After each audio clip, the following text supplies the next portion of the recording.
நேர்கள் அனைவருக்கும் இனிமையான காலை நேர வணக்கங்கள் மற்றும் ஒரு சக்தியின் பிரஸ் ரிலீஸ் நிகழ்ச்சியினூடாக சந்திக்கின்றோம். இன்று மே மாதம் 29ஆம் தேதி வியாழக்கிழமை. இன்றும் பத்திரிகைகளில் வெளிவந்திருக்கின்ற செய்திகளோடு உங்களை சந்திக்கின்றோம். நமது செய்தி பிரிவிலிருந்து கோகுல்நாத் இணைந்திருக்கின்ற. வணக்கம் கோகுல். இனிய காலை வணக்கம் மயூர நேயர்களுக்கும் இனிய காலை வணக்கம். சரி, எனவே நாங்கள் இன்று வெளிவந்திருக்கின்ற பத்திரிகைகளின் செய்திகளுக்கு நேரடியாக செல்லலாம். முதலில் சுடரொளி பத்திரிகையின் பிரதான செய்தியை பார்க்கலாம்.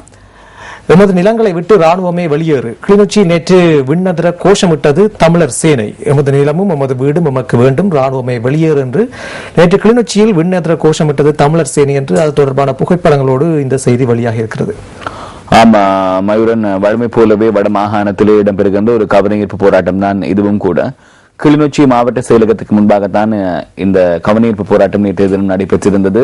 தமிழ் தேசிய மக்கள் முன்னணியினர் இந்த கவனஈர்ப்பு போராட்டத்தை ஏற்பாடு செய்திருந்தார்கள். அவர்களோடு தமிழ் தேசிய கூட்டமைப்பினரும் கூட்டமைப்பினுடைய பாராளுமன்ற உறுப்பினர்கள், மாகாண சபை உறுப்பினர்கள், மாகாண சபை அமைச்சர்கள் என்கின்ற அனைவரும் கலந்து கொண்டுதான் இந்த கவனஈர்ப்பு போராட்டத்தை நடத்தியிருந்தார்கள். இரண்டு காரணங்களை அவர்கள் முன்வைத்திருந்தார்கள். ஒன்று, அந்த பறவை பாஞ்சான் குளம் என்று சொல்லக்கூடிய அந்த இடத்திலே இருக்கக்கூடிய நில ஆக்கிரமிப்புக்கு எதிர்ப்பு தெரிவித்து இந்த கவனஈர்ப்பு போராட்டத்தை அவர்கள் நடத்தியிருந்தார்கள். அடுத்த காரணம், தமிழ் தேசிய மக்கள் முன்னணியினுடைய கிளிநொச்சி மாவட்டத்தினுடைய அமைப்பாளர் அவரை அண்மையிலே கைது செய்திருந்தார்கள். அவரை உடனடியாக விடுதலை செய்ய வேண்டும் என்கின்ற காரணத்தை முன்னிறுத்தியும் நேற்றைய தினம் இந்த கவனஈர்ப்பு போராட்டத்தை தமிழ் தேசிய மக்கள் முன்னணியினர் ஏற்பாடு செய்திருந்தார்கள். இந்தியாவிலே ஒரு அரசியல் மாற்றம் நிகழ்ந்ததன் பின்னர் நான் நினைக்கிறேன் தமிழ் பேசுகிற மக்களை பிரதிநிதித்துவப்படுத்தக்கூடிய, குறிப்பாக வடமாகாண வடக்கு கிழக்கு தமிழர்களை பிரதிநிதித்துவப்படுத்தக்கூடிய ஒரு அரசியல் கட்சி முதன்முறையாக முன்னெடுத்திருக்கக்கூடிய ஒரு கவனஈர்ப்பு போராட்டமாக இந்த கவனஈர்ப்பு போராட்டம் வரலாற்றிலே பதிவாகி இருக்கிறது. அதே வேளையில் ராணுவ பேச்சாளர் நேற்று தினம் குறிப்பிடுகின்றார், மாவீர நிலங்களை கோரிய இவர்கள் ஆர்ப்பாட்டம் செய்திருப்பதாகவும், குறிப்பாக தமிழீழ விடுதலை புலிகள் அமைப்பினர் மாவீர தின நிகழ்வுகள் இடம்பெற்ற நிலப்பரப்பை தான் இவர்கள் கோரியிருப்பதாகவும் சொல்லப்பட்டிருக்கு. ஆமா, அவருடைய கருத்து அப்படியாக இருக்கிறது. ஆனால் மக்கள் பலருடைய குரல் பதிவுகளை நேற்றைய தினம் கேட்கக்கூடிய வாய்ப்பு எனக்கு கிடைத்தது. அப்போது மக்கள் கூறியிருந்தார்கள், எங்களுடைய பிரத்யேகமான வீடுகளிலே ராணுவத்தினர் வந்து இருக்கிறார்கள் என்று ஒரு குற்றச்சாட்டை முன் வைத்திருந்தார்கள். இன்னும் எங்களுடைய பிரத்யேகமான காணிகளில் ராணுவத்தினர் அவர்களுடைய கூடாரங்களை, அவர்களுடைய முகாம்களை அமைத்துக் கொண்டிருப்பதால் தங்களுடைய வாழ்க்கை நடவடிக்கைகளை, நாளாந்த நடவடிக்கைகளை முன்னெடுக்க முடியாத ஒரு சூழல் இருக்கிறது என்று மக்கள் குறிப்பிட்டிருந்தார்கள். அது மாத்திரமல்லாமல் பிள்ளைகளினுடைய கல்வி செயற்பாடுகளை முன்னெடுக்க முடியாத ஒரு சூழலும், இதர பல தேவைகளை முன்னெடுக்க முடியாத ஒரு நிலையும் குறிப்பிட்ட இடங்களில் நிலவுகிறது என்று மக்கள் குறிப்பிட்டிருந்தார்கள். அத்தோடு அவர்கள் உணர்ச்சி பூர்வமாக அழுது அரற்றி கூட தங்களுடைய கோரிக்கைகளை முன்வைத்திருந்தார்கள். ராணுவ பேச்சாளர் நேற்றைய தினம் குறிப்பிடுகின்ற போது ஒரு விடயத்தை கூறியிருந்தார். எந்த விதமான ஆவணமும் மக்களுக்கிடத்திலே இருக்கவில்லை என்று கூறியிருந்தார். இப்பொழுது என்னுடைய இடம், என்னுடைய வாழ்விடம் இதுதான் என்று சொன்னால், இந்த காணி என குறித்துடையது என்றால் அதனை உறுதிப்படுத்துவதற்கான ஆவணம் அந்த மக்கள் வசம் இருக்கவில்லை என்று அவர் குற்றச்சாட்டை முன்வைத்திருந்தார். ஆனால் மக்கள் தெரிவித்திருக்கிறார்கள், ஆவணமும் எங்களிடத்திலே இருக்கிறது என்று. ஆகவே முன்னுக்கு பின் முரணாக இந்த இரண்டு கருத்துக்களும் இருக்கிறது. அது சுடரொளி பத்திரிகை இடம்பெற்ற முக்கியமான பிரதான செய்தியாக அமைந்திருக்கின்றது. இனி நாங்கள் ஏனைய பத்திரிகைகளின் பிரதான செய்திகளையும் பார்க்கலாம். தினகரனின் பிரதான செய்தியாக அமைந்திருக்கின்றது, சரியான நேரத்தில் சரியான முடிவுகளை எடுத்ததால் நாட்டை முன்னேற்ற முடிந்தது. நிதியமைச்சின் வருடாந்த அறிக்கையை வெளியிட்டு வைத்து ஜனாதிபதி உரை, ஜனநாயகம், வெளிப்பாட்டுத்தன்மைக்கு முன்னுரிமை, ஆட்சி அதிகாரங்களை கைப்பற்ற நாம் முடிவெடுக்கவில்லை, மக்கள் நலன் சார்ந்த திட்டங்களை செயற்படுத்துகின்றோம் என்று ஜனாதிபதி தெரிவித்திருப்பதாக இந்த செய்திகள் வெளியாகி இருக்கிறது. இதிலே மயூரன், ஜனாதிபதி அவர்கள் உரையாற்றும் பொழுது ஒரு விடயத்தை தெளிவாக குறிப்பிட்டிருந்தார். எந்த ஒரு வெளிநாட்டு சக்தியினுடைய அழுத்தம் இலங்கைக்கு இருந்தாலும் கூட அந்த எந்த ஒரு வெளிநாட்டு சக்தியினுடைய முற்றுமுழுதான அழுத்தத்தை இலங்கை உள்வாங்காமல் நடுவு நிலைமையாக இருந்து எங்களுடைய சுதேசிய உணர்வோடு நாங்கள் எங்களுடைய நாட்டிலே நிலவுகிற பிரச்சனைகளை அணுகினோம் என்று ஒரு கருத்துப்பட ஜனாதிபதி தெரிவித்திருந்தார். அடுத்து இன்று வெளிவந்திருக்கின்ற இணைய பத்திரிகைகளின் பிரதான செய்திகளையும் பார்த்துவிடலாம். இன்று வெளிவந்திருக்கின்ற தினக்குரல் பத்திரிகையின் பிரதான செய்தியாக அமைந்திருக்கின்றது, 13 விவகாரத்தை ராஜபக்சவிடம் வலியுறுத்தினோம் என்று சுஷ்மா கூறியிருப்பதாக இந்த செய்தி பிரதான செய்தியாக அமைந்திருக்கிறது. புகைப்படத்தோடு குறிப்பாக 13வது அரசியலமைப்பு திருத்த சட்டம் பற்றி இப்போது அதிகமாக நரேந்திர மோடியின் பதவி ஏற்புக்கு பிறகு அதிகம் பேசப்படுகிறது. ஆமா மயூரன், நேற்றைய தினம் வெளியுறவுத்துறை அமைச்சராக அண்மையிலே பதவியேற்றிருந்தார் சுஷ்மா சுவராஜ். அவரை வெளியுறவுத்துறை அமைச்சுக்கு நேற்றைய தினம் விஜயம் செய்திருந்த பொழுது அங்கு இருக்கக்கூடிய வெளியுறவுத்துறை அமைச்சருடைய செயலாளர் சுஜாதா சிங் அவருக்கு மலர் கொத்து வழங்கி கௌரவிக்கின்ற அந்த படத்தினை தான் பத்திரிகைகளிலே பிரசுரித்திருக்கிறார்கள். நரேந்திர மோடி மற்றும் நமது நாட்டினுடைய ஜனாதிபதி மஹிந்த ராஜபக்ச அவர்களுக்கு இடையிலே அண்மையிலே சந்திப்பு இடம்பெற்றிருந்த பொழுது இந்த சந்திப்பு சுமார் 20 நிமிடங்கள் வரை நீடித்ததாக தெரிவித்திருந்தார்கள். இந்த சந்திப்பின் பொழுது இந்தியாவினுடைய புதிய பிரதமரான மோடி 13வது அரசியல் திருத்த சட்டம் சம்பந்தமான விடயங்களும் அதற்கு மேலதிகமாகவும் அர்த்த புஷ்டியான ஒரு தீர்வு வடக்கு கிழக்கு மாகாணங்களிலே மேற்கொள்ளப்பட வேண்டும், மக்களுக்கு அதிகாரங்களை பகிர்ந்தளிக்க வேண்டும், குறிப்பாக காணி போலீஸ் அதிகாரங்களை வழங்க வேண்டும் என்று கூறியிருந்தார். இதிலே சில அரசியல் அவதாரங்கள் கூறியிருக்கிறார்கள் என்னவென்று சொன்னால், இதற்கு முன்னர் காங்கிரஸ் அரசும் கூட இந்த 13 என்கிற மந்திரத்தை தான் உச்சரித்துக் கொண்டிருந்தது. ஆகவே பாரதிய ஜனதா கட்சி வரும்பொழுது அதனுடைய அணுகுமுறைகள் வித்தியாசமாக இருக்கும் என்று பார்த்தால் அவர்களும் அதனைத்தான் வலியுறுத்துகிறார்கள். இதில் இன்னும் ஒரு விடயத்தை நாங்கள் குறிப்பிட வேண்டும். நமது நாட்டில் இருக்கக்கூடிய வடக்கு கிழக்கு மாகாணங்களில் இருக்கக்கூடிய மக்களை பிரதிநிதித்துவம் செய்கின்ற அரசியல் கட்சிகளும் கூட 13 இருந்தாலும் சரி, 13+ என்று சொல்லப்படுகின்ற 13வது அரசியலமைப்பு திருத்தத்துக்கு மேலதிகமாக சென்று அர்த்த புஷ்டியான அதிகாரங்களை வழங்குவதாக இருந்தாலும் சரி, அதுவும் குறிப்பாக இந்த வடக்கு கிழக்கு மாகாணங்களிலே இருக்கக்கூடிய மக்களுடைய சுயநிர்ணய பிரச்சனைக்கான நிரந்தர தீர்வாக இருக்காது என்கிற நிலைப்பாட்டை கொண்டிருக்கிறார்கள். இப்படியான ஒரு நிலைப்பாட்டை அவர்கள் கொண்டிருந்தார்கள் என்பது கடந்த வருடத்திலே இலங்கைக்கு சுஷ்மா சுவராஜ் அவர்கள் விஜயம் செய்திருந்த பொழுது அவர்களுக்கும் கூட நேரடியாக பார்க்கக்கூடிய வாய்ப்பு கிடைத்தது. அந்த நேரத்திலே அவர் இந்திய லோக்சபாவினுடைய மக்களவையினுடைய எதிர்க்கட்சி தலைவராக இருந்தார். இப்பொழுது வெளியுறவுத்துறை அமைச்சராக இருக்கிறார். ஆகவே இதற்கு முன்னர் இலங்கைக்கு வந்த அனுபவத்தினால் அவருக்கு ஓரளவு நிலவரம் எவ்வாறாக இருக்கிறது என்று தெரியும். ஆகவே நான் நினைக்கிறேன் இந்த விடயத்தை பாரதிய ஜனதா கட்சி மிகவும் சூசகமாகவும் அதே நேரத்தில் மிகவும் சமயோசிதமாகவும் இலங்கை விவகாரத்தை அணுக வேண்டும். ஏனென்றால் அதனை ஒழுங்காக அணுகாத பட்சத்திலே அடுத்த தேர்தலிலே இலங்கை விவகாரம் கூட பாரதிய ஜனதா கட்சிக்கு ஒரு மாபெரும் சவாலாக வருவதற்கான வாய்ப்பும் இருக்கிறது. அது இன்று வெளிவந்த தினக்குரல் பத்திரிகையின் பிரதான செய்தி. இனி நாங்கள் உதயன் பத்திரிகையின் பிரதான செய்தியை பார்த்து விடலாம். யாழ்ப்பாணத்தில் இன்று வெளிவருகின்ற உதயனின் பிரதான செய்தி: பிரபாகரன் கால் பதித்த மண் கேட்டே போராட்டம், கிளிநொச்சி மக்கள் ஆர்ப்பாட்டம் குறித்து ராணுவ பேச்சாளர் கூறுகின்றார். எமது நிலங்களை விட்டு ராணுவமே வெளியேறு, கிளிநொச்சியில் நேற்று விண்ணதிர கோஷம் என்று அந்த மக்கள் தமது கோரிக்கையை முன்வைத்து அங்கே கவனஈர்ப்பு போராட்டத்தில் ஈடுபட்ட புகைப்படங்கள் வெளியாக இருக்கின்றன உதயன் பத்திரிகையின் பிரதான பக்கத்தில் பிரதான செய்தியாக. இனி வீரகேசரி பத்திரிகையின் பிரதான செய்தியை பார்க்க விடலாம். மோடியின் வலியுறுத்தல், தமிழ் கூட்டமைப்பு மகிழ்ச்சி, அதிகார பகிர்வை காலதாமதம் என்று நடைமுறைப்படுத்தவும் கோரிக்கை என்று இந்த செய்தி வெளியாக இருக்கின்றது. குறிப்பாக தமிழ் கூட்டமைப்பின் பல உறுப்பினர்களும் இப்போது மகிழ்ச்சியாக இந்த கருத்துக்களை வெளிப்படுத்திக் கொண்டிருக்கிறார்கள். 13வது திருத்தத்தையும் அதற்கு மேலதிகமாக அர்த்தசரிவான சில அதிகாரங்களையும் வடமாகாண சபையின் வசம் வழங்க வேண்டும், அதிகாரம் பகிர்ந்தளிக்கப்பட வேண்டும் என்று நரேந்திர மோடி இந்திய பிரதமர் எமது நாட்டு ஜனாதிபதியை சந்தித்த போது தெரிவித்திருந்த கருத்துக்குத்தான் தமிழ் தேசிய கூட்டமைப்பினர் தங்களுடைய ஆதரவை தெரிவித்திருக்கிறார்கள். தமிழ் தேசிய கூட்டமைப்பினுடைய பாராளுமன்ற உறுப்பினர் சட்டத்தரணி சுமந்திரன் நேற்று நடைபெற்ற ஊடகவியலாளர் சந்திப்பொன்றிலே இந்த கருத்தினை தெரிவித்திருந்தார். மயூரன், இனி இன்று வெளிவந்திருக்கின்ற ஏனைய பத்திரிகைகளின் பிரதான செய்தியும் பார்த்து விடலாம். குறிப்பாக யாழ் தினக்குரல் பத்திரிகையின் பிரதான செய்தியும் கொழும்பிலிருந்து வெளியிருந்த தினக்குரல் பத்திரிகையின் பிரதான செய்தியை ஒத்ததாகவே அமைந்திருக்கிறது. 13 விவகாரத்தை ராஜபக்சவிடம் வலியுறுத்தினோம், சுஷ்மா கூறுகிறார் என்று அமைந்திருக்கின்றது. இனி இன்று வெளிவந்திருக்கின்ற பத்திரிகைகளின் முக்கியமான செய்திகளை பார்க்கலாம். முதலில் நாங்கள் சுடரொளியின் ஏனைய செய்திகளை பார்த்துவிடலாம். 13 மந்திரத்தை உச்சரிக்காமல் தீர்வை பெற்றுத் தாருங்கள், மோடி அரசிடம் கூட்டமைப்பு வேண்டுகோள். மோடி தலைமையிலான இந்தியாவின் புதிய அரசு மன்மோகன் சிங் அரசு போல் 13 தொடர்பான மந்திரத்தை வாபஸ் தொடர்ந்து உச்சரிக்காமல் தமிழருக்கு நிரந்தர அரசியல் தீர்வை பெற்றுக் கொடுக்க இலங்கை அரசுக்கு தொடர்ந்து அழுத்தம் கொடுக்க வேண்டும் என்று சுரேஷ் பிரேமச்சந்திரன் கோரிக்கை விடுத்திருப்பதாக இந்த செய்தி தொடர்ந்து செல்கிறது. ஆமா, இதில் நாங்கள் ஒரு விடயத்தை கவனிக்க வேண்டும் மயூரன். இதற்கு முன்னர் நாங்கள் கூறிய செய்திகளே தமிழ் தேசிய கூட்டமைப்பினுடைய பாராளுமன்ற உறுப்பினர் சுமந்திரன் அவர்கள் இந்தியாவினுடைய புதிய பிரதமர் நரேந்திர மோடி கூறிய கருத்தினை வரவேற்றிருந்தார்.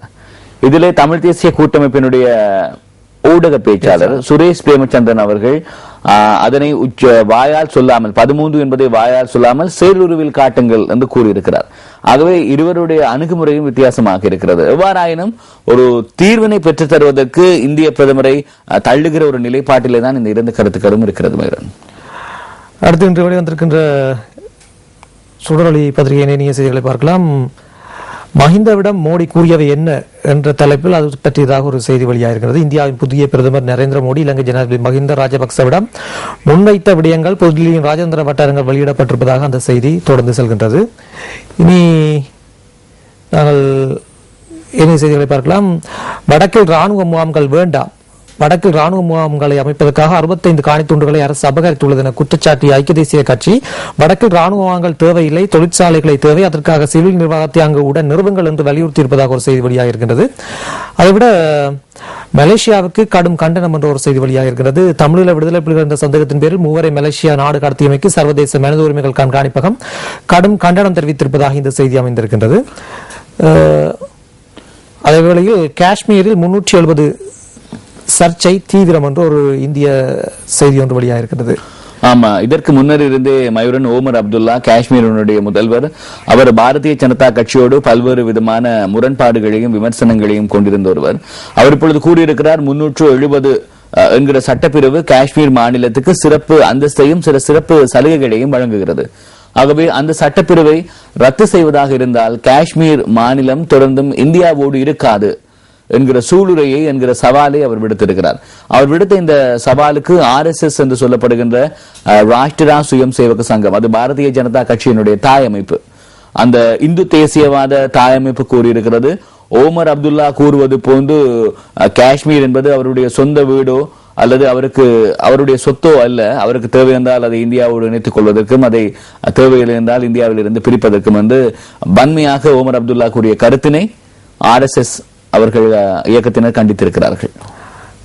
அடுத்து, மனிதர்கள் ஓட்டாமல் தானே ஓடும் கூகுள் கார் என்ற தலைப்பில் இந்த காரின் புகைப்படத்தோடு ஒரு செய்தி வெளியாக இருக்கின்றது. சாரதி இல்லாமல் ஓடும் கார்களை ஹாலிவுட் படங்கள் பார்த்திருக்கின்றோம். இது சம்பந்தமாக அந்த செய்தி தொடர்ந்து செல்கின்றது. இனி சுடரொலியின் ஆசிரியர் தலையங்கம் விளையாட்டு மீதும் அக்கறை வேண்டும் என்ற தலைப்பில் தீட்டப்பட்டிருக்கின்றது. இன்றைய சுடரொலியின் கார்ட்டூன் இவ்வாறு இந்த 13வது அரசியலமைப்பு திருத்தம் தொடர்பாகத்தான் தீட்டப்பட்டிருக்கின்றது. அதிலே மஹிந்த சிந்தனையை இந்தியாவினுடைய புதிய பிரதமர் நரேந்திர மோடி கைவசம் வைத்திருக்கிறார். மோடி சிந்தனையில் 13வது பக்கத்தை பாருங்கள் என்று அவருக்கு ஒரு வேண்டுகோள் விடுத்திருக்கிறார். அவை இன்று வெளிவந்த சுடரொலி பத்திரிகையிடம் மற்றும் முக்கியமான செய்திகள் இந்நாங்கள் இன்று வெளிவந்திருக்கின்ற தினக்குரல் பத்திரிகையின் செய்திகளை பார்க்கலாம். தினக்குரலில் அடுத்த செய்தி, சுஷ்மாவின் நியமனம் இலங்கையில் திருப்தி. இந்திய வெளிவிவகார அமைச்சராக சுஷ்மா ஸ்வராஜ் நியமிக்கப்பட்டிருப்பதற்கு இலங்கை தரப்பிலிருந்து கட்சி வேறுபாடின்றி வரவேற்பு தெரிவிக்கப்பட்டிருப்பதாக ஒரு செய்தி வெளியாகிருக்கிறது. வடமாகாண சபை தனித்தியங்க பல முட்டுக்கட்டைகள். ஆஸ்திரேலிய குழுவினரிடம் விக்னேஸ்வரன் கருத்து தெரிவித்திருப்பதாக புகைப்படத்தோடு இந்த செய்தி வெளியாகிறது. இது தொடர்ச்சியாக இந்த கருத்து வெளிப்படுத்தப்பட்டுக் கொண்டுதான் இருக்கிறது, ஆனால் தீர்வுகள் இல்லை. இது எப்படி என்று சொன்னால் மூடிய கலந்துரையாடல்கள் நடைபெறுகிறது. அதாவது திறந்த கலந்துரையாடல்கள் இல்லாமல் வடமாகாண சபையினுடைய முதலமைச்சர் CV விக்னேஸ்வரன் அவர்களுடைய உத்தியோகபூர்வ அலுவலகத்தில், அவருடைய உத்தியோகபூர்வ வாசஸ்தலத்திலே பல்வேறு வெளிநாடுகளினுடைய பிரதிநிதிகளும் அவரை சந்திப்பதற்காக செல்லுகிற பொழுது இதே கருத்து தான் முன்வைக்கப்படுகிறது. பத்திரிகைகளிலும் தவறாமல் இந்த கருத்து வருகிறது. ஆனால் இது செயலுறு பெறுவதிலே பல்வேறு சிக்கல்கள் இருப்பதை உணர்வுகளால் கண்கூடாக காணக்கூடியதாக இருக்கிறது. அடுத்த செய்தி, வடமாகாண சபை உறுப்பினரின் வீடில் ராணுவம் சுற்றி வளைத்து தேடுதல். வடமாகாண சபை உறுப்பினர் சுப்பிரமணியம் பசுவதி பிள்ளையின் வீடு நேற்று புதன்கிழமை அதிகாலை ராணுவத்தினரால் சுற்றி வளைக்கப்பட்டு சுமார் 5 மணி நேரம் துருவி சோதனையிடப்பட்டிருப்பதாக ஒரு செய்தி வெளியாகிறது. இது கிளிநொச்சி திருநகர் பகுதியில் நடைபெற்ற ஒரு சோதனை நடவடிக்கை. தொடர்ந்து ஒப்புவிக்கும் வாய்ப்பாடாக இருக்கக்கூடாது என்று தினக்குரலின் ஆசிரியர் தலையங்கம் அமைந்திருக்கிற அதே வேளையில் 13வது திருத்தம் தொடர்பாகத்தான் இன்றைய தினக்குரலின் கார்ட்டூனும் வெளியாகி இருக்கிறது. அவை தினக்குரல் பத்திரிகையில் இடம்பெற்ற முக்கியமான செய்திகள் மற்றும் கார்ட்டூன் போன்றவற்றை பார்த்திருக்கிறோம். இனி நாங்கள் இன்று வெளிவந்த தினகரன் பத்திரிகையின் ஏனைய செய்திகளை பார்க்கலாம். 15 வயது பூர்த்தியான மாணவர்களுக்கு அடையாள அட்டை புதிய முறை அறிமுகம். பரீட்சைக்கு தோற்றும் 4 லட்சம் மாணவரில் 1,25,000 பேரே விண்ணப்பம். ஆட்பதிவு திணைக்கள பிரதி ஆணையாளர் தேவப்பிரியா என்ற ஒரு செய்தி வெளியாக இருக்கிறது. இது ஒரு ஆரோக்கியமான செய்தி. மயூரன், மாணவர்கள் கல்வி பொதுத்தராதர சாதாரண நாங்கள் ஒரு நேர அறிக்கை பார்த்துவிட்டு மீண்டும் இணைந்து கொள்ளலாம். தற்போது சாதாரண தர திறமைசாலிகளை ஸ்ரீலங்கா இன்சூரன்ஸ் சுபபெத்தும் புலமை பரிசல்களுக்கு இப்பொழுதே விண்ணப்பியும். சொல்லுங்க. இது ஒரு ஆரோக்கியமான செய்தி மயூரன். மாணவர்கள் பாடசாலை காலத்திலே அடையாள அட்டையை பெற்றுக் கொள்ளுகிற முறையை அவர்கள் அறிமுகப்படுத்தியிருப்பது ஒரு ஆரோக்கியமான செயல். சில சந்தர்ப்பங்களிலே மாணவர்கள் பாடசாலை காலத்திலே கூட ஆளடையாளத்தை உறுதிப்படுத்தக்கூடிய தேசிய அடையாள அட்டையை எடுப்பதில்லை. அதுக்கு பிறகு அவர்கள் தபால் அடையாள அட்டையை வைத்துத்தான் பரீட்சைக்கு தோற்றுவார்கள். ஆகவே 15 வயது பூர்த்தியான மாணவர்களுக்கு அடையாள அட்டையை விநியோகிக்கிற புதிய முறை பல்வேறு கோணங்களில் நாங்கள் பார்க்கின்ற பொழுதும் ஒரு ஆரோக்கியமான ஒரு விடயம்தான். தினகரனின் அடுத்த செய்தியாக அமைந்திருக்கிறது. வெள்ளவாய போக்குவரத்து பிரிவு போலீஸ் பொறுப்பு அதிகாரி கைது, 20,000 ரூபாய் லஞ்சம் பெற்ற குற்றச்சாட்டு என்று ஒரு செய்தி வெளியாக இருக்கின்றது. ரயில் பாதையில் கற்பாறைகள் இடிந்து விழுந்து திடீர் அனர்த்தம், மதுரை ரயில் சேவைகள் பாதிப்பு என்று புகைப்படத்துடனான செய்தி வெளியாக இருக்கிறது. 1000 சிறு குளங்களூடாக வடக்கின் 33,000 ஹெக்டேர் பயிற்சிக்கு நீர். வடமத்திய மாகாண சபை நீர்ப்பாசன திட்டத்தின் மூலமாக வடக்கின் பல்வேறு பிரதேசங்களுக்கு நீர் வழங்க திட்டமிடப்பட்டிருப்பதாக அந்த செய்தி தொடர்ந்து செல்கின்றது. அதைதான் இன்றைய தினம் தினகரன் பத்திரிகை வெளிவந்த இன்னும் சில செய்திகளை பார்க்கலாம். நிதியமைச்சின் செயலாளருடன் நடத்திய பேச்சுவார்த்தையில் வெற்றி, ஸ்ரீலங்கா சுதந்திர சுகாதார சேவையாளர் தொழிற்சங்க சம்மேளனம் என்ற ஒரு செய்தி வெளியாக இருக்கின்றது. கலப்படம் செய்யப்பட்ட எரிபொருள், பாதிக்கப்பட்ட மீனவர்களுக்கு நஷ்ட ஈடு, கூட்டுத்தாபன அதிகாரிகள் கல்முனையில் பேச்சுவார்த்தை. இது அண்மையில் இடம்பெற்ற ஒரு மயூரன், நாட்டினுடைய சில பகுதிகளிலே குறிப்பாக கரையோர பகுதிகளிலே இருக்கக்கூடிய மீனவர்களுக்கு மானிய முறையிலே எரிபொருள் விநியோகிக்கப்படுகின்ற பொழுது அது கலப்படம் செய்த எரிபொருளாக இருக்கிறது என்று பல்வேறு பிரதேசங்களில் இருந்து குற்றச்சாட்டுகள் வெளிவந்திருந்தன. அந்த குற்றச்சாட்டுகளினுடைய தொடர்ச்சியாகத்தான் கல்முனையிலே இவ்வாறான ஒரு சம்பவம் நடந்து இப்பொழுது அது சம்பந்தமான பேச்சுவார்த்தைகள் நடைபெற்றுக் கொண்டிருக்கின்றன. அடுத்து தினகரனின் ஆசிய தலையங்கம், மீன்வளத்தை அழித்தொழிக்கும் சட்டவிரோத செயற்பாடுகள் என்ற தலைப்பில் தீட்டப்பட்டிருக்கின்றது. இன்று வெளிவந்திருக்கின்ற தினகரனின் கார்ட்டூன் சுந்தரி வரைந்திருக்கிற கார்ட்டூன் இவ்வாறு அமைந்திருக்கின்றது. உயர்தர பரீட்சைக்கு தோற்றுவதற்காக சர்வதேச பாடசாலையிலிருந்து தேசிய பாடசாலைகளுக்கு மாணவர்களை சேர்த்துக் கொண்ட அதிபர்களுக்கு எதிரான விசாரணைகள் ஆரம்பிக்கப்படும் என்று கல்வி அமைச்சர் சொல்கின்றார். திறமையான அப்பாவி மாணவர்களுக்கு எவ்வேளையிலும் நீங்கள் நியாயத்தை வழங்குவர் என்பது எங்களுக்கு தெரியும் என்று வெளியிலிருந்து ஒருவர் சொல்கின்றார். அவை தினகரன் பத்திரிகையில் இடம்பெற்ற முக்கியமான செய்திகள். இனி நாங்கள் இன்று வெளிவந்திருக்கின்ற உதயன் பத்திரிகையின் ஏனைய செய்திகளை பார்க்கலாம். காணி சுவீகரிப்புக்காக அலுவலர் நியமிப்பு. யாழ் மாவட்டத்தில் காணி சுவீகரிப்பு நடவடிக்கைகளை மேற்கொள்வதற்காக பெரும்பான்மையின உத்தியோகத்தர் ஒருவரை காணி மற்றும் காணி அபிவிருத்தி அமைச்சு நியமித்திருப்பதாக இந்த செய்தி வெளியாகி இருக்கிறது. பிரதேச செயலகங்கள் ஊடாக ராணுவத்தினர் ஆட்சேர்ப்பு. யாழ் மாவட்டத்தில் ராணுவத்துக்கு ஆட்சேர்ப்பு களமாக பிரதேச செயலகங்களையும் கிராம சேவையாளர்களையும் பயன்படுத்தும் வேலை திட்டத்தை ராணுவத்தினர் நேற்று முதல் ஆரம்பித்திருப்பதாக இந்த செய்தி அமைந்திருக்கிறது. இது தொடர்பாக யாழ் அரசு அதிபர் நேற்று முன்தினம் ஒரு ஊடகவியலாளர் சந்திப்பில் கருத்தை வெளிப்படுத்தியிருந்தார். ஆமா, யாழ் மாவட்ட அரசாங்க அதிபர் அவர்கள் யாழ் மாவட்டத்தில் இருக்கக்கூடிய முக்கிய அதிகாரிகளுடைய கருத்துக்கள் எவ்வாறாக இருக்கிறது என்று சொன்னால், ஒரு நெகிழ்வு போக்கோடு தான் இவர்கள் இந்த கருத்தினை வெளியிட்டிருக்கிறார்கள். ஆகவே இதற்கு நேரடியாக அவர்கள் எதிர்ப்பு தெரிவிப்பதாகவோ அப்படியான விடயமாகவோ அவர்களுடைய கருத்துக்கள் இருக்கவில்லை. நெகிழ்வு போக்கோடு ஆட்சியிருக்கிறார்கள், இவர்களும் செல்லுகிறார்கள், அப்படியான கருத்துக்களை தான் வெளிப்படுத்தியிருந்தார்கள். அதுவும் பிரதேச செயலங்களூடாக தான் இந்த ஆட்சேர்ப்பு இடம்பெறுவதாக சொல்லப்பட்டிருக்கிறது. தந்தையின் பெயர் இல்லாதும் பிறப்பு சான்றிதழ் பதியலாம், மாவட்ட பதிவாளர் கூறுகின்றார் என்று ஒரு செய்தி வெளியாக இருக்கின்றது. வடக்கின் முதலமைச்சருக்கு வசதிகள் குறைவான வீடாம். வடக்கு மாகாண முதலமைச்சருக்கு வழங்கப்பட்டுள்ள வீடும் அலுவலகமும் போதிய இடவசதிகளை கொண்டிருக்கவில்லை என்று தெரிவிக்கப்படுவதாக ஒரு செய்தி வெளியாக இருக்கிறது. அவை இன்று வெளிவந்த யாழ் உதயன் பத்திரிகையில் இடம்பெற்ற முக்கியமான செய்திகள். இனி நாங்கள் வீரகேசரி பத்திரிகையின் இணைய செய்திகளை பார்க்கலாம்.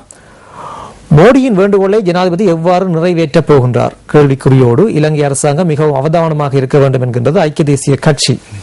இலங்கை விவகாரத்திலே இந்தியாவினுடைய புதிய பிரதமர் நரேந்திர மோடி கிடுக்குப்பிடியாக பிடித்து ஒரு தீர்வினை கண்டுவிட்டு தான் ஓய்வார் என்பது ஐக்கிய தேசிய கட்சியினுடைய நிலைப்பாடாக இருந்தது. இதிலே நாங்கள் அவதானிக்க வேண்டிய ஒரு விடயம் என்னவென்றால், மோடி அரசாங்கத்தினுடைய முதலாவது ராஜதந்திர நகர்வே உலகத்தில் இருக்கக்கூடிய எல்லோருமே மூக்கின் மீது விரல் வைக்கக்கூடியது போன்று இருந்தது. மயூரன் அவர் பிரதமராக தெரிவு செய்யப்பட்டதன் பின்னரே, பிரதமராக தேர்தலில் வெற்றி பெற்றதன் பின்னரே அவர் முதலாவதாக சாக் நாடுகளினுடைய தலைவர்களுக்கு உத்தியோகபூர்வமான அழைப்பினை விடுக்கிறார், தன்னுடைய பதவி ஏற்பு நிகழ்விலே கலந்து கொள்ளுமாறு. இதிலே மறைமுகமாக நரேந்திர மோடி சொல்ல வருகிற செய்தி என்னவென்றால், சாக் நாடுகளினுடைய தலைமை பொறுப்பிலும் சாக் நாடுகளுடைய தலைவனாகவும் பாரத தேசம் இருக்கிறது.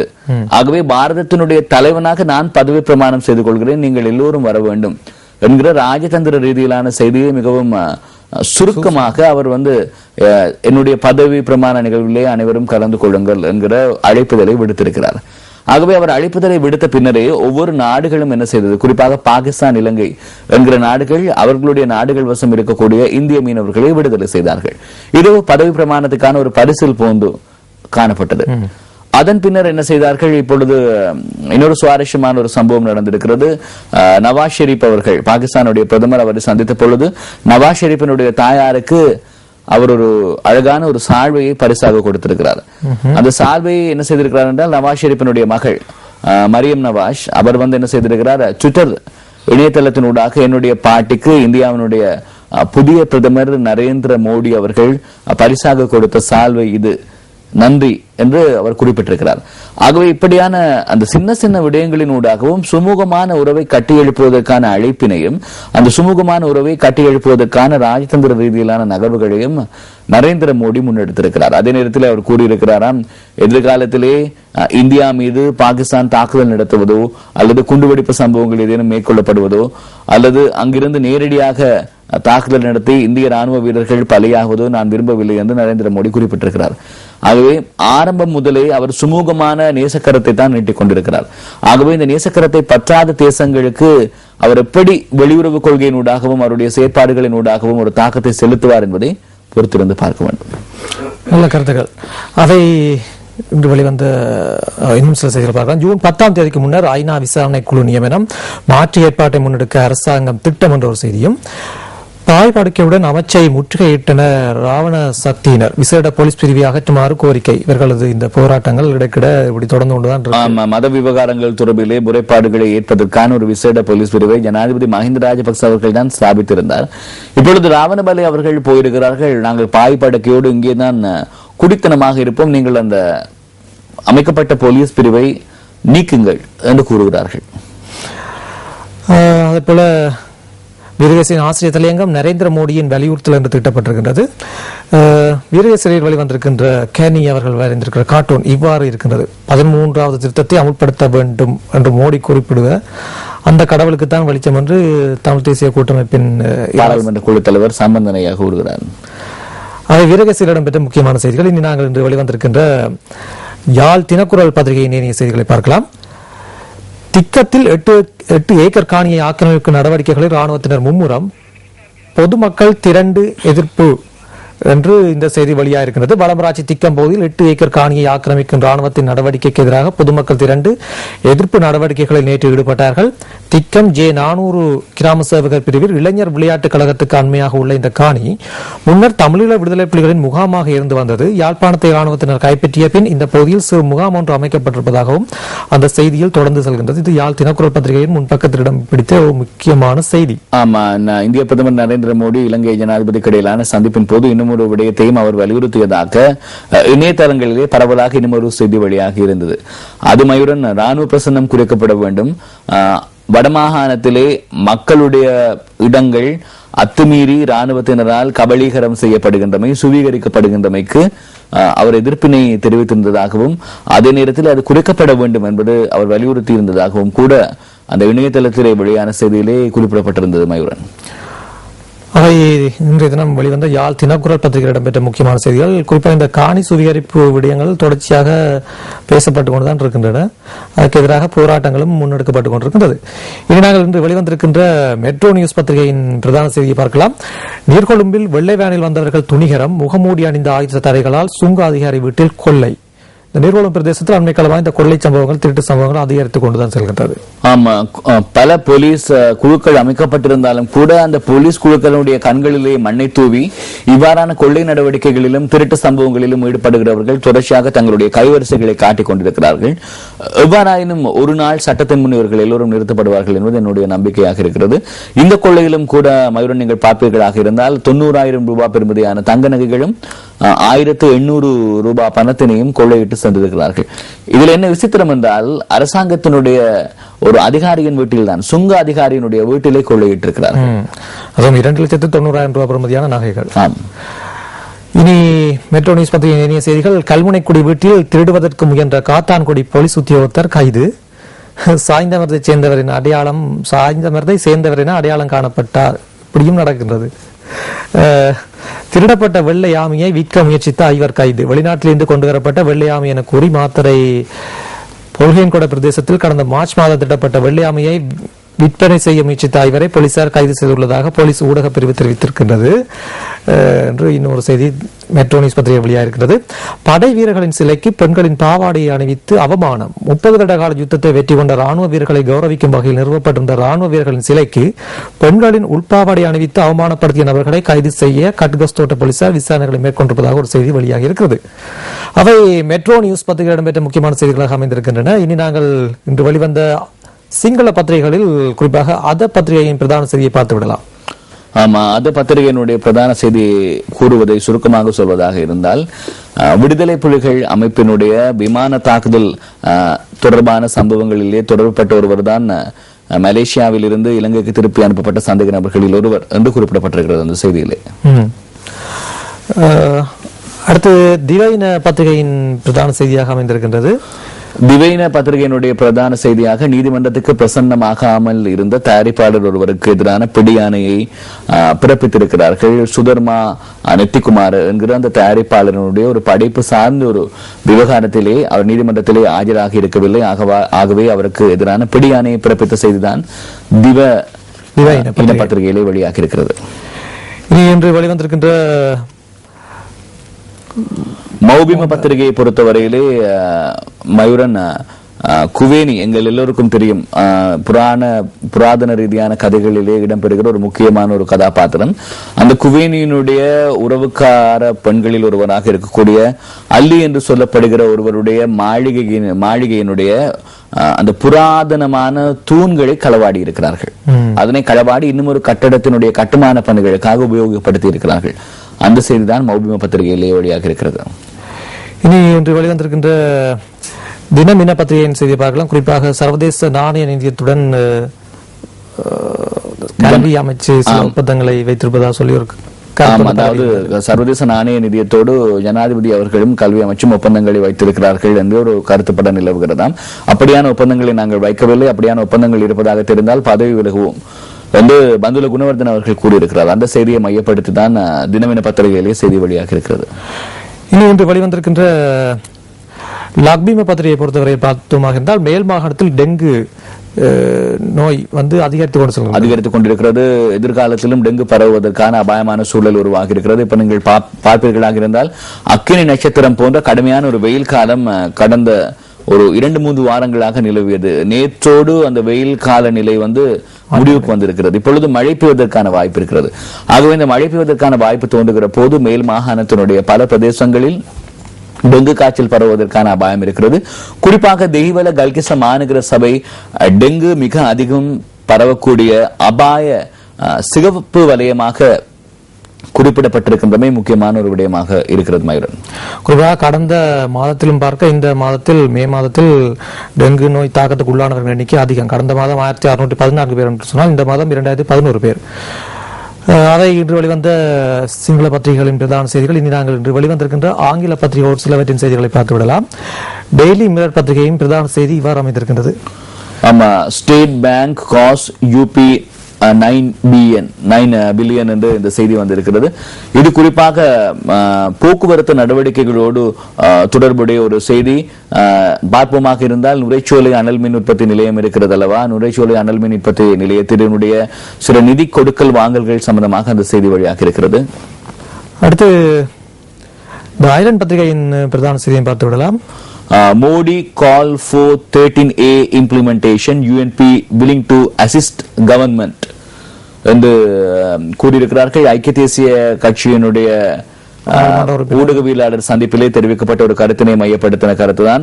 அண்மையிலே ஜனாதிபதி அவர்களும் இந்திய பிரதமர் நரேந்திர மோடி அவர்களும் சந்தித்த பொழுது அந்த கூறப்பட்டிருக்கக்கூடிய விடயம் 13க்கும் மேலதிகமாக அர்த்த புஷ்டியான தீர்வுகளை தருவேன் என்று அவர்கள் கூறியிருக்கிறார்கள். ஆகவே இந்த விடயத்தை அரசாங்கம் எவ்வாறு அணுகப் போகிறது என்பதை ஐக்கிய தேசிய கட்சி உன்னிப்பாக அவதானித்துக் கொண்டிருக்கிறது என்கிற கருத்து தான் அதிலே வெளியாக இருக்கிறது. அடுத்து சிலோன் டுடே பத்திரிகையின் செய்தியை பார்க்கலாம். Police to use necessary force. SSP Rohan says concept of minimum force is outdated. இந்த கருத்து எவ்வாறு இருக்கிறது என்று சொன்னால், போலீஸ் ஊடக பேச்சாளர் சிரேஷ்ட போலீஸ் அத்தியட்சகர் அஜித் ரோஹன் அவர்கள் கூறியிருக்கிறார். அதாவது போலீசார் தங்களுடைய குறைந்தபட்ச அதிகாரம், அந்த குறைந்தபட்ச அதிகாரம் என்று சொல்வது என்னவென்றால் மயூரன், தடியடி பிரயோகம், கண்ணீர் புகை பிரயோகம், அந்த குறைந்தபட்ச அதிகாரத்தை தேவை ஏற்படுகின்ற சந்தர்ப்பத்திலே மாத்திரம்தான் உபயோகிக்கிறார்கள் என்கிற கருத்துப்படத்தான் அந்த செய்தி சிலோன் டுடே பத்திரிகையிலே வெளியாக இருக்கிறது. அதுதான் இன்று வெளிவந்திருந்த பத்திரிகைகளின் மிக முக்கியமான செய்திகள். குறிப்பாக தமிழ் பத்திரிகைகள் அனைத்திலுமே இன்று முக்கியத்துவம் பெற்ற விடயங்கள். இந்த காணி சுவீகரிப்பு தொடர்பாக நேற்று இடம்பெற்ற ஆர்ப்பாட்டம், கவனஈர்ப்பு போராட்டம், அதைவிட நரேந்திர மோடி பதவியேற்ற பின்னர் அந்த 13வது அரசியலமைப்பு திருத்தம் தொடர்பாக அதிகம் இப்போது மீண்டும் பேசப்படுகிறது.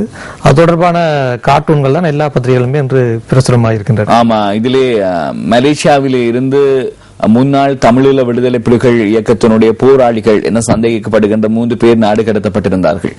இப்பொழுது அது சம்பந்தமான ஒரு விடயமும் அரசியல் அரங்கிலே சூடுபிடித்திருக்கிறது. எவ்வாறு என்றால், இப்பொழுது ஹியூமன் ரைட்ஸ் வாட்ச் அமைப்பு ஒரு அறிக்கையை வெளியிட்டிருக்கிறது. அந்த அறிக்கை என்ன வெளியிட்டிருக்கிறது என்றால், மலேசியாவிலே இருந்த 3 நாடு கடத்தி இருக்கிறீர்கள், ஆனால் அவர்கள் ஒரு விடுதலை போராளி தடை செய்யப்பட்ட இயக்கம் ஒன்றினுடைய உறுப்பினர்கள் என்பதை வெளிப்படுத்துவதற்கான எந்தவிதமான ஆவணமோ எந்தவிதமான சான்றாதாரமோ இல்லாத நிலையிலே அவர்களை நீங்கள் நாடு கடத்தி இருக்கிறீர்கள் என்கிற செய்தி வெளியாகி இருக்கிறது.